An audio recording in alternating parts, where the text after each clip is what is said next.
Sumigaw si Kang Wu kay Echidna na hindi ligtas ang lumapit doon, biglang inatake ng El Cuero si Echidna, pero mabilis na dumating si Wei at hiniwa ang atake ng halimaw. Umanhil ang El Cuero dahil sa ginawa ni Wei at tuluyan na itong nagwala. Kaya dali-daling lumapit si Yanmo para kunin ay Echidna. Napamura na lang si Yanmo sa halimaw na radioactive stingray. Inutos ni Kang Wu sa kanyang mga kasama na tapusin na nila ang halimaw. Natuwa si Echidna dahil ligtas ang ating bida, inutos ni Kang Wu kay Echidna na kung pwedeng bantayan nito ang mga giant rock gamit ang demonic barricade nito. Sa isang banda ay pinagpapapalo pero ni Yanjo ang mga pagod na giant rock. Habang inuutos na Yanjo sa mga ito na igalaw, inutos ni Kang Wu na wag na nitong bulihin ang mga giant rock at tulungan na lang sila nito. Sagot ni Yanjo na inutusan siya ng ating bida na distracted ang mga giant rock at yun ang kanyang ginagawa. Inutos ng ating bida kina Wei at Yanmo na atakihin ang El Cuero sa pangpang. Agad kumilos ng mabilis ang dalawa habang sinasabi ni Yanmo sa El Cuero na hindi na yun katulad noong nasa tubig pa sila dahil yayariin niya ito sa pangpang. Naghanda ng pag-atake ang dalawa sabay pinatama sa katawan ng El Cuero. Laslas ang katawan ng halimaw kaya napaangle na naman ito ng malakas dahil sa sakit. Hindi pa tinigilan ng dalawa, atake kung saan-saan at pinaghihiwa ang katawan ng halimaw. Maya-maya ay nakisali na din sa laban si Yanjo, at inatake nito ang halimaw gamit ang kanyang suntok at mga kadena. Sa lakas ng atakeng iyon ay pulanset ang dugo ng El Cuero. Bumawi ang El Cuero sabay inatake si Yanjo na agad namang naiwasan ng babae. Umanhil na naman ang El Cuero, kaya napasabi na lang si Yanmo na talagang nakakairita ang angle. Sa likuran ay tahimik lang na nakatayo ang ating bida. Nakangiti habang iniisip na hindi madaling kalaban ang halimaw kahit wala ito sa tubig, nararapat lang ito na para maging isang boss monster. Napapunta na naman si Kang Wu sa Myriad Demon Palace. Makikita ang tatlong pintuan sa kanyang likuran.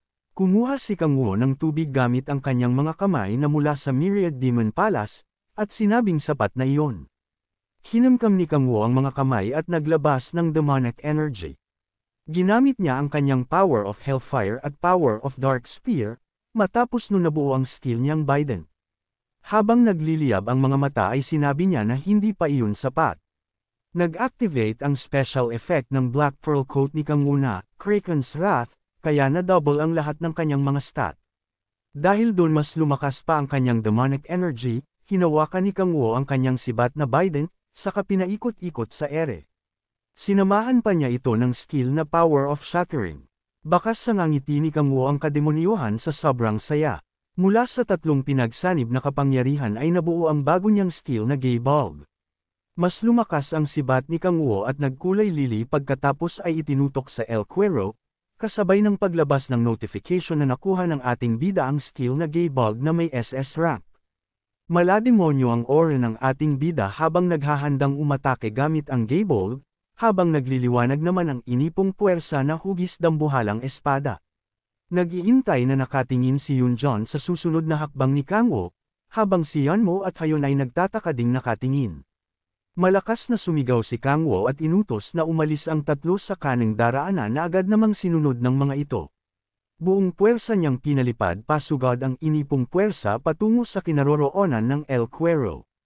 Nagliliwanag at puno ng kuryente ang pinakawalan niyang malakas na atake ang tumama sa dambuhalang halimaw.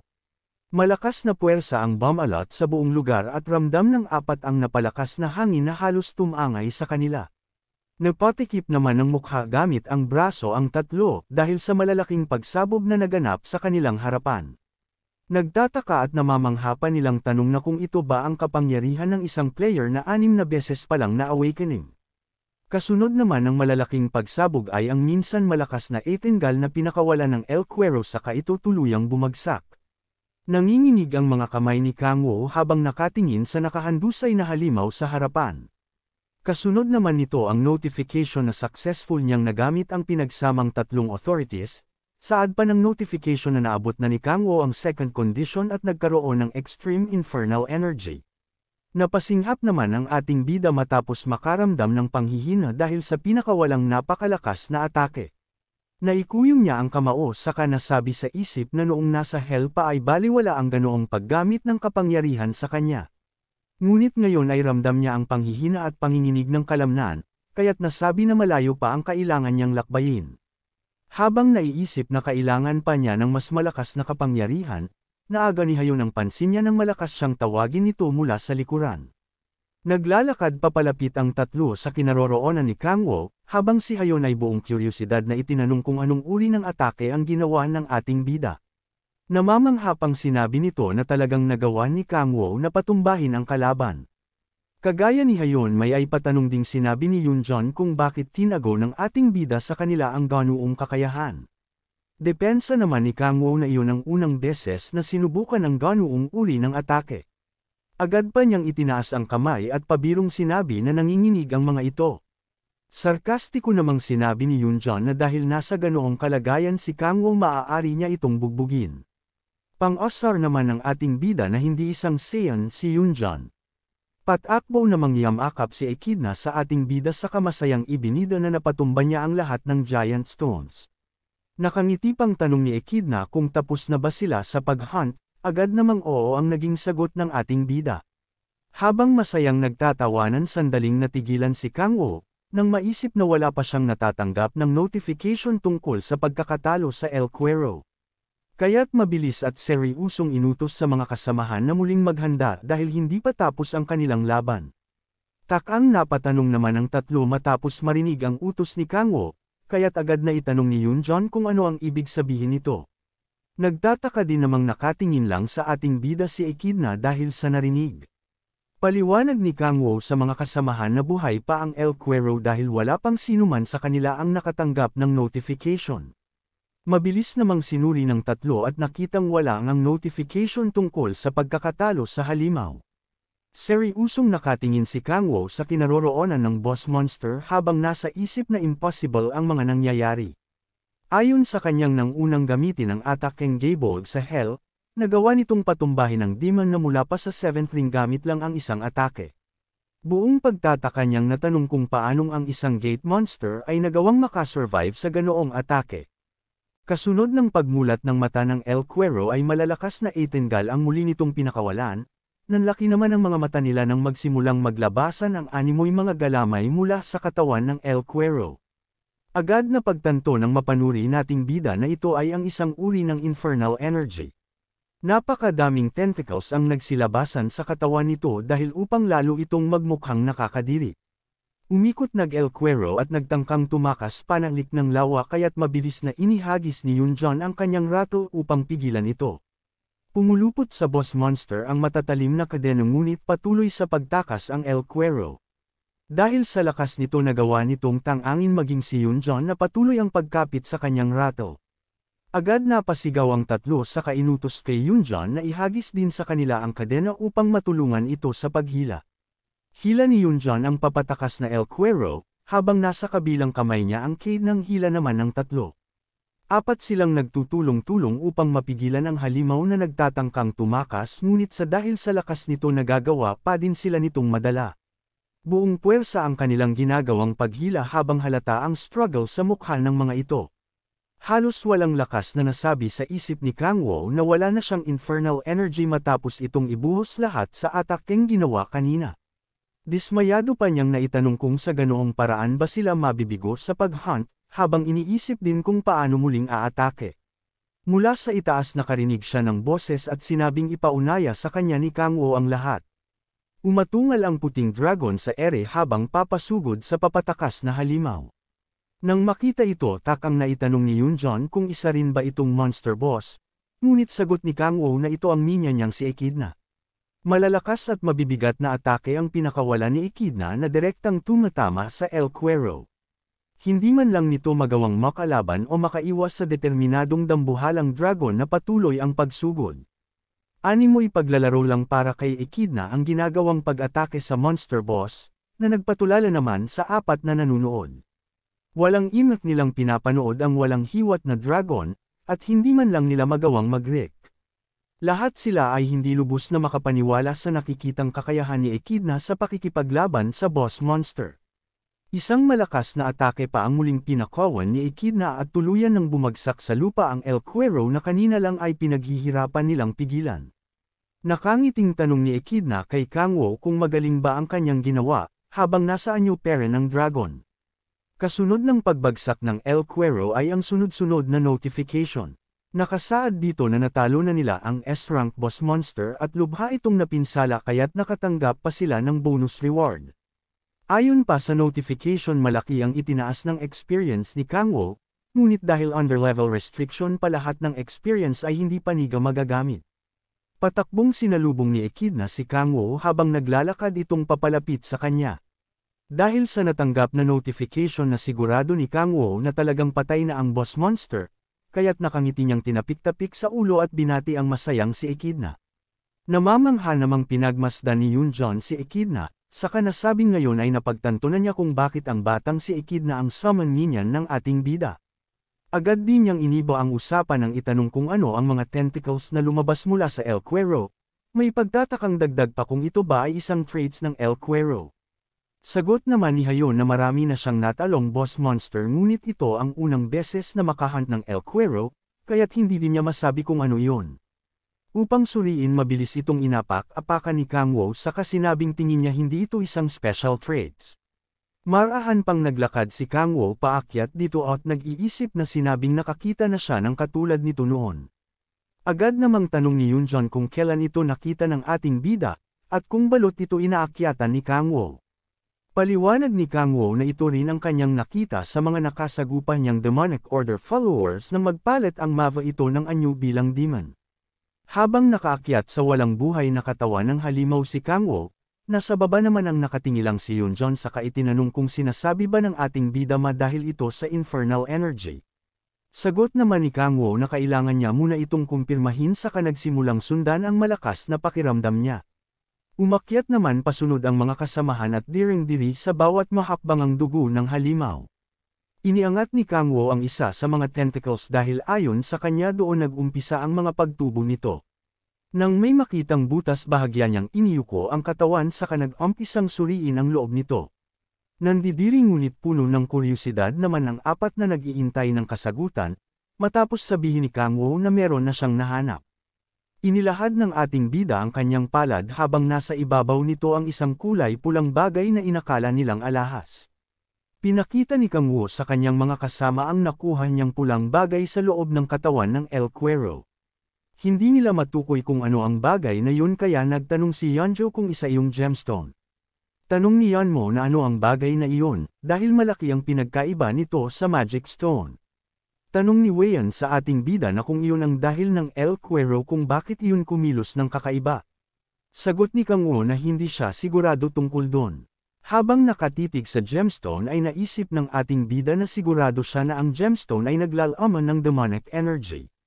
Iyon ang demonic energy na version ng Magic Stone. Hindi katulad ng Magic Stone na natural, samantalang ang gemstone ay panlabas pa lang ay halata ng artificial. At nakakasigurado pa siya na sinadya iyong gawin. Salaysay ng ating bida sa kanyang mga kasama ngayon ay nauunawaan na niya.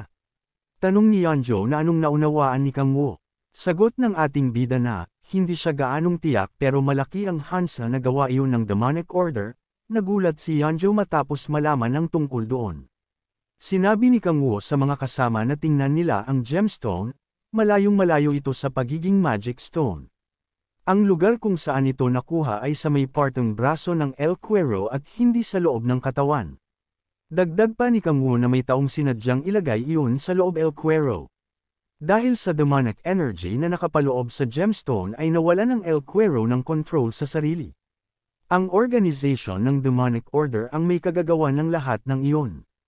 Napagtanto ng nila Weian at Yeonjo na kung ganun ang mga bastardong iyon ang mga salarin. Pinuri ni Echidna ang ating bida dahil napakatalino nito. Si Kang Wo naman ay mayabang ang dating ng pagmumuka habang sinasabi na base iyon sa kanyang palagay. Sinabi ni Weian kay Yeonmo na kung pwede itong mag-imbestiga sa demonic order ng Pohang, sumang-ayon naman si Yeonmo. Habang nakatingin si Kang Wo sa gemstone ay natatakam ito habang nakadila pa. Nasiyahan siya dahil ang demonic order ay gumagawa ng ganong bagay na, kailangan niya para mas lumakas pa ang kanyang demonic energy. Kinukuha ni Yeonjo ang cellphone sa kanyang damit para kunan ng larawan ng gemstone, dahil sasabihan niya rin ang kanyang guild na magsigawa ng investigation. Itinago ni Kang Woo ang kanyang kamay sa likod at gumamit ng power of thunder and lightning, sabay kinuryent ang El Cuero. Dahil sa ginawa ng ating bida ay gumalaw ang patay na halimaw. Habang natataranta ang mga kasama ng ating bida ay paimpleng pinakain ni Kang Woo ang gemstone sa kanyang gluttony. Tanong ni Yeonjo na kung hindi pa ba patay ang bagay na iyon. Sagot ni Wheein na hindi, patay na iyon, rigor mortis. Napabuntong hininga si Yeonmo ay nasabi na kinabahan siya para sa wala. Matapos nun ay sinabi ni Yeonjo sa ating bida na ibigay sa kanya ang gemstone. Pero bigyan na wala ang gemstone sa kamay ng ating bida dahil sa pagkain ng gluttony dito. Nagpanggap na inosente ang ating bida, matapos siyang sigawan ni Yeonjo kung nasaan na ang gemstone. Sagot ni Kang Woo na hindi niya alam dahil bigla na lang iyong nawala na parang usok. Sinabi ni Kang Woo sa mga kasama na ano ang mangyari, na bakas sa mukha ang pagtataka. Pero sa loob-loob ng gahamang si Kang Woo ay naisahan niya ang kanyang mga kasama. Masaya siya ay nasabi titingnan niya kung gaano kadami ang kanyang na-absorb na demonic energy. May lumabas na notification na na-absorb niya ang demonic crystal gamit ang gluttony. Ang kanyang demonic energy stat ay tumaas ng 3. Namangha si Kang Woo matapos malaman na nakakuha siya ng 3, samantalang ilang araw na siyang naghahunt ay hindi iyon nadagdagan kahit pumatay pa siya ng 100 giant ogres. Lumingon si Echidna kay Kang Woo at nagtanong na kung aalis na ito ngayon. Pagtitig niya sa ating bida ay, mukha na naman itong demonyo na nakatikip ang kamay sa bibig, habang natatakam na nakalabas ang dila. Naiisip ng gahamang si Kang Woo na sana marami pang demonic crystal na katulad nun. Sa isang banda sa Hwarang Corps Headquarters, ay ibinigay ni Wheein kina Kang Woo at Yeonjo ang pera na natira sa pagpapagawa ng nasira ng mga itong training grounds. Dagdag pa nito na kahit nabinta na nila ang bangkay ng halimaw at magic stone ay may natira pa ring pera.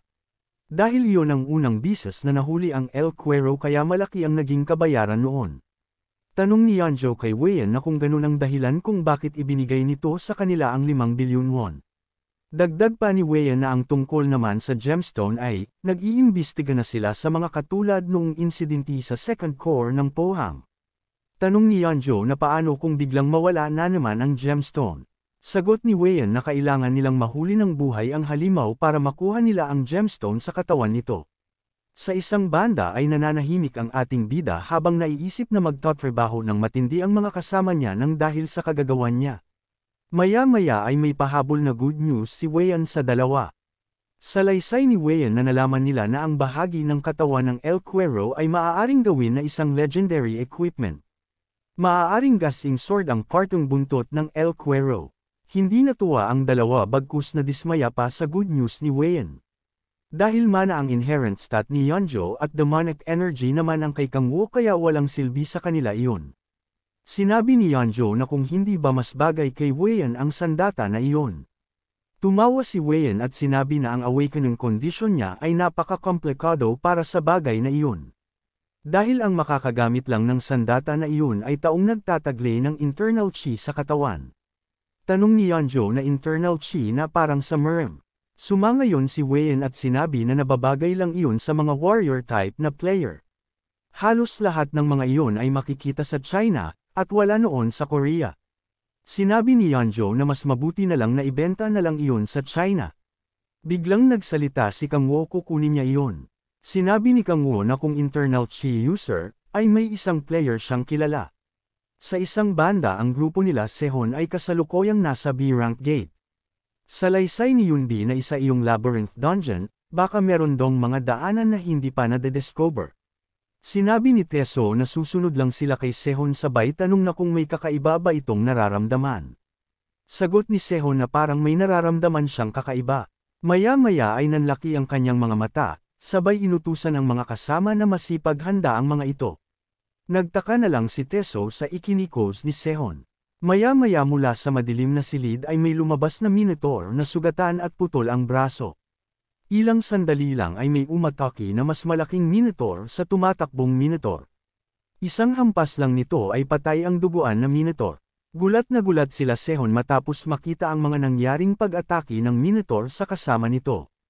Yumanhil ng malakas ang Minotaur habang naglalabas ng demonic energy sa katawan.